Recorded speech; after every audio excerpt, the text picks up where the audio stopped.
Assalamualaikum warahmatullahi wabarakatuh. Selamat pagi Bu Yan dan teman-teman. Kami dari kelompok 1 hari ini akan membawakan presentasi tentang pengenalan konsep akuntansi kebertanggungjawabaan sosial. Yang beranggota Raditya Fabian Ilham dengan NIM yang tertera, Alif Fatimah Azhara dengan NIM yang tertera, Keiza Valenca Rajalugu dengan NIM yang tertera, dan Anindya Saharana mahasiswi Imbal dari Universitas Gadjayana Malang. Yang pertama, pengertian dari Kotler dan Nancy sendiri. Menurut Kotler dan Nancy, merupakan komitmen suatu perusahaan yang bertujuan untuk membantu dalam meningkatkan kesejahteraan komunitas melalui praktik bisnis yang baik. Hal tersebut dapat terpenuhi dengan mengontribusikan sebagian sumber daya perusahaan kepada pihak yang terlibat atau sekitarnya. Dan menurut Kas, yaitu suatu bentuk keterlibatan sebuah organisasi dalam upaya mengatasi kemiskinan dan kelaparan serta mengurangi pengangguran dan memberikan tunjangan di bidang kesenian atau pendidikan. CSR menjadi bagian penting yang menunjukkan ketergantungan perusahaan terhadap lingkungan sekitar. Selanjutnya ada tujuan. Tujuan dibagi menjadi 3, yaitu yang pertama nama baik dan citra perusahaan.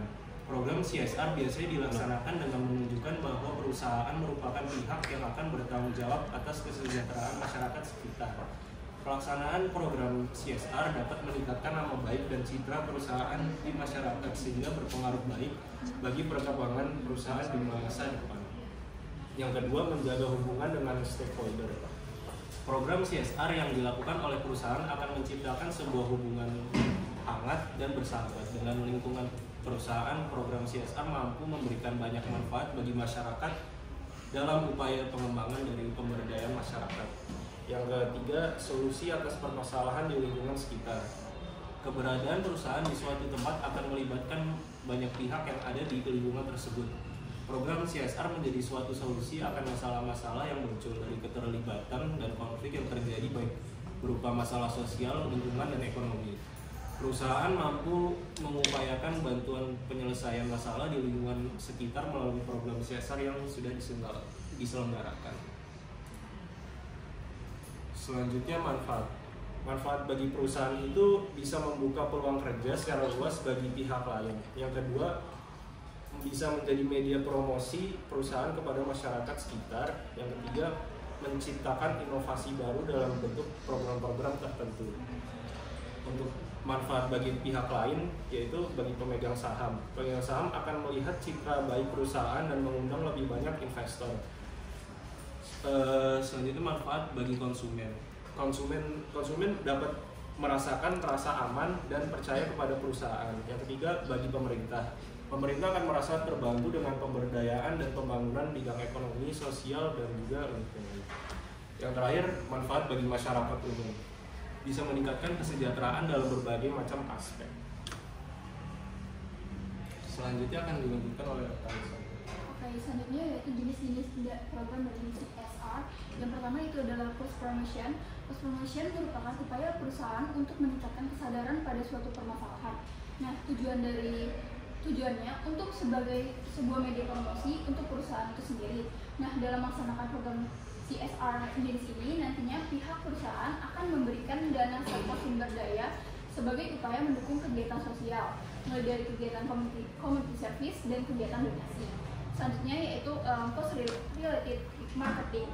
Nah, tujuan dari program ini selalu berkomitmen dalam memberikan sejumlah keuntungan dari hasil penjualan untuk suatu produk tertentu, supaya dapat mendukung kegiatan sosial yang ada di dalam masyarakat. Nah, kemudian dana yang akan diberikan nantinya disumbangkan kepada pihak yang terlibat.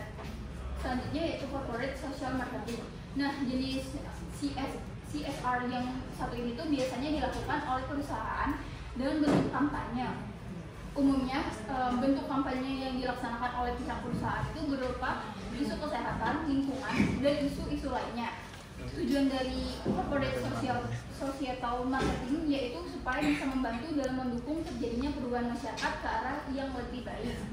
Selanjutnya yaitu corporate philanthropy. Corporate philanthropy ini dilakukan oleh pihak perusahaan dalam bentuk kontribusi yang dilaksanakan secara langsung dengan cara mencairkan dana. Contoh dari CSR jenis ini yaitu bantuan kepada masyarakat dalam berbagai bentuk. Selanjutnya yaitu rehabilitas alam. Nah, perusahaan mempunyai tanggung jawab untuk menjaga alam, terutama untuk perusahaan yang menghasilkan limbah. Contoh program rehabilitasi yang bisa dilakukan antara lain penanaman bakau, reboisasi hutan, penanaman bibit tanaman produktif, dan lainnya. Terus selanjutnya yaitu community volunteering. Program CSR ini biasanya dilakukan oleh pihak perusahaan dalam bentuk layanan atau jasa yang disediakan secara gratis untuk masyarakat. Biasanya perusahaan akan melibatkan sejumlah karyawan untuk mau menyisihkan waktu mereka secara sukarela dalam berbagai aktivitas yang bisa mendukung keberlangsungan lingkungan yang ada di sekitar perusahaan. Terus yang selanjutnya itu pengelolaan limbah yang berwawasan lingkungan. Nah, dengan adanya pengelolaan ini diharapkan bisa meminimalisir toksitas limbah. Nah, sehingga ketika membuang limbah hasil produksi, maka limbah tersebut tidak akan merusak lingkungan sekitarnya. Dan yang terakhir yaitu penggunaan sumber energi terbarukan.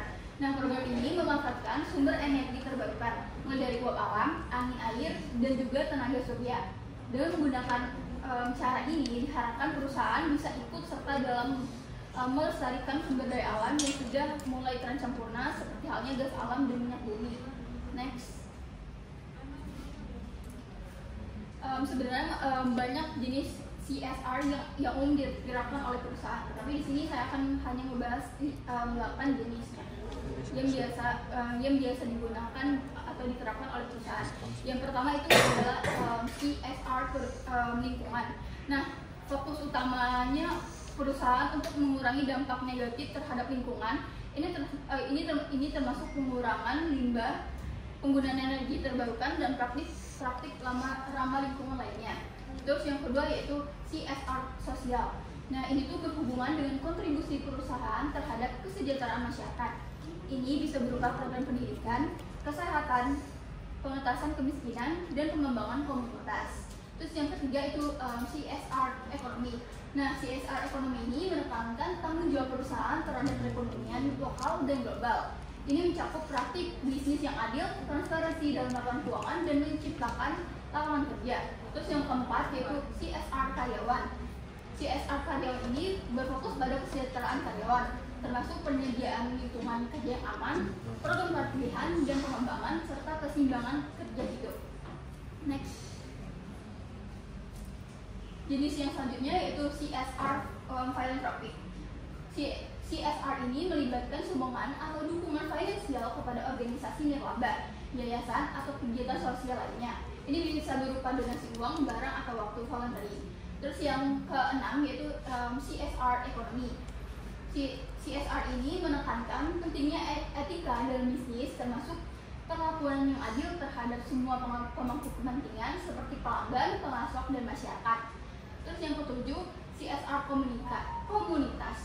Nah, CSR ini berfokus pada keterlibatan perusahaan dalam komunitas lokal, termasuk dukungan untuk kegiatan lokal, sponsor acara komunitas, dan kemitraan dalam organisasi lokal. Terus yang terakhir yaitu CSR inovasi. Nah, CSR ini mengembangkan produk atau layanan yang memiliki dampak positif bagi masyarakat dan lingkungan, seperti teknologi bersih atau produk yang berkelanjutan. Next. Selanjutnya isu CSR. Yang pertama dari kesukarelaan ke kewajiban. Kesukarelaan ke kewajiban artinya kewajiban sosial yang awalnya merupakan sikap sukarela yang dilakukan perusahaan, namun seiring berkembangnya dunia ekonomi dan bisnis, maka berubah yang tadinya sukarela menjadi kewajiban bagi perusahaan. Kewajiban ini awalnya diterbitkan regulasi yang berkaitan dengan CSR. Yang kedua, dari biaya sosial ke investasi sosial. Yang awalnya perusahaan hanya memberikan uang sebagai bentuk tanggung jawab CSR, namun sekarang perusahaan memberikan benda yang bisa dikelola dalam waktu jangka panjang. Kemudian yang ketiga, berdasarkan ukuran perusahaan. Selama menjalankan perusahaan, pelaku bisnis berharap dapat meminimalisir dampak buruk yang terjadi baik terhadap masyarakat maupun lingkungan dengan menjalankan praktek CSR. Tanggung jawab sosial ini perusahaan harus dilakukan oleh setiap perusahaan yang baru Kemudian dari filantropi ke keberlanjutan. Filantropi sendiri merupakan tindakan seseorang yang mencintai sesama manusia serta nilai kemanusiaan sehingga menyumbangkan waktu, tenaga, dan uang untuk menolong orang lain. CSR dapat menjadi hal yang lebih sustain dengan adanya potensi filantropi dengan cara menjalin kerjasama dengan pihak lain pada suatu daerah tertentu. Kemudian dari kedermawaan ke pemberdayaan. Isu kedermawaan sendiri biasanya bersifat jangka pendek, berbentuk event, sangat seremonial, bagi habis, dan hanya memiliki manfaat yang sesaat, sehingga oleh banyak kalangan dianggap tidak terlalu mendidik masyarakat, khususnya untuk mempersiapkan kemandirian masyarakat secara panjang. Isu CSR dari tanggung jawab ke strategi bisnis. Kemudian dari tanggung jawab ke strategi bisnis. Terkait dengan praktik CSR, menurut berbagai kalangan kegiatan ini seharusnya tidak berhubungan langsung dengan bisnis inti perusahaan tersebut, dikarenakan CSR tersebut dinilai sebagai upaya perusahaan dalam mencapai tujuan perusahaan seperti promosi terselubung. Dahulu perusahaan hanya melakukan tanggung jawab sosial perusahaan, kemudian berubah isu dari tanggung jawab tersebut menjadi strategi bisnis. Kemudian terkait sumber pembiayaan. Pembiayaan menjadi salah satu hal utama dalam penerapan praktik CSR selama ini. Seringkali dalam kalangan birokrasi, korporasi, dan masyarakat menyebut CSR dalam arti berapa jumlah uang yang dialokasikan dibanding yang lebih mendasar, lebih terkait kewajiban dan bagaimana kegiatan yang dilakukan serta dampaknya kepada masyarakat dan lingkungan. Tentu hal ini menjadi perdebatan karena sejatinya besaran biaya CSR dapat dikaji kembali dari sisi kemampuan dan kepatuhan. Kemudian yang terakhir dari privat ke publik.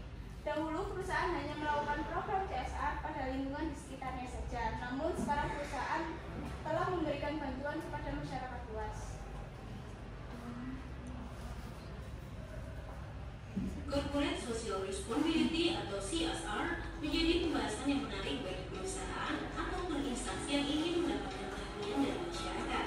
Ternyata tidak banyak yang tahu perkembangan CSR ke arah community development.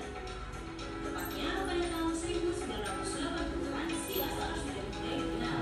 Banyak perusahaan mulai menggeser konsep filantropi ke arah community development, di mana tingkat kedermawanan semakin terus meningkat. Di era digital sekarang, CSR sudah mulai menjadi kebutuhan, tidak hanya dari perusahaan besar, bahkan perusahaan semi pun juga sudah menggunakan metode ini. Pelaksanaan program dapat dibagi menjadi beberapa model. Pertama, tentang program sentralisasi yang diselenggarakan oleh perusahaan sebagai pelaksana atau penyelenggara utama kegiatan. Fungsi komunikasi metode ini dapat dikatakan sebagai upaya dalam membangun pemahaman stakeholder, di mana nanti dapat meningkatkan citra positif bagi perusahaan.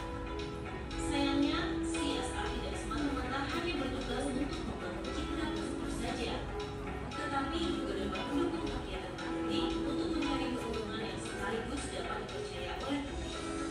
Seorang PR harus bisa menguasai dan mampu menciptakan komunikasi persuasif di mana mampu mempengaruhi pendapat, sikap, sifat, dan tingkah laku publik. Hal ini menunjukkan watak kinerja PR ketika melakukan komunikasi. Seorang PR harus memutuskan elemen sosial mana yang paling sesuai untuk gagasan dalam hal mengkomunikasikan program CSR. Kita perlu tahu bahwa aspek kegiatan sosial begitu beragam.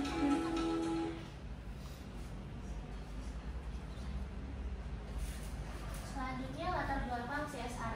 CSR atau Corporate Social Responsibility ini telah dikenal luas oleh masyarakat sebagai bentuk kepedulian perusahaan terhadap lingkungan sosialnya.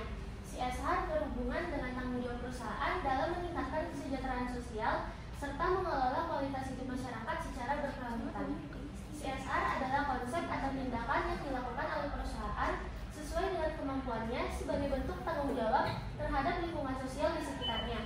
Secara teori, CSR merupakan bagian dari etika bisnis, di mana perusahaan tidak hanya memiliki tanggung jawab ekonomi dan hukum terhadap pemegang saham atau shareholders, tetapi juga terhadap pemangku kepentingan lainnya atau stakeholders.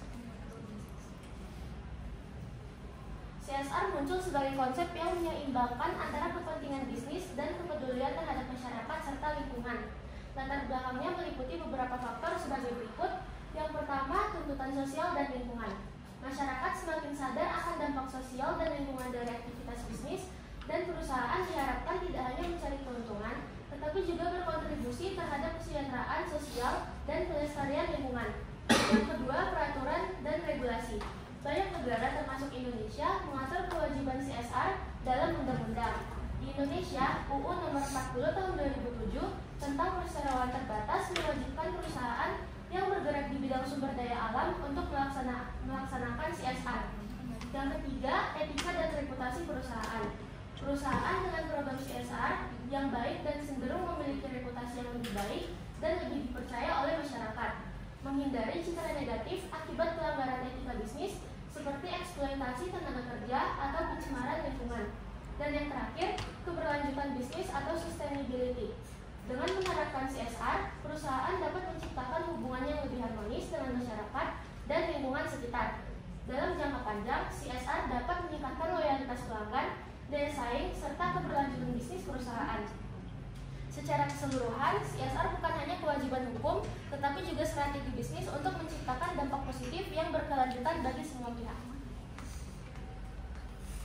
Sekian, terima kasih.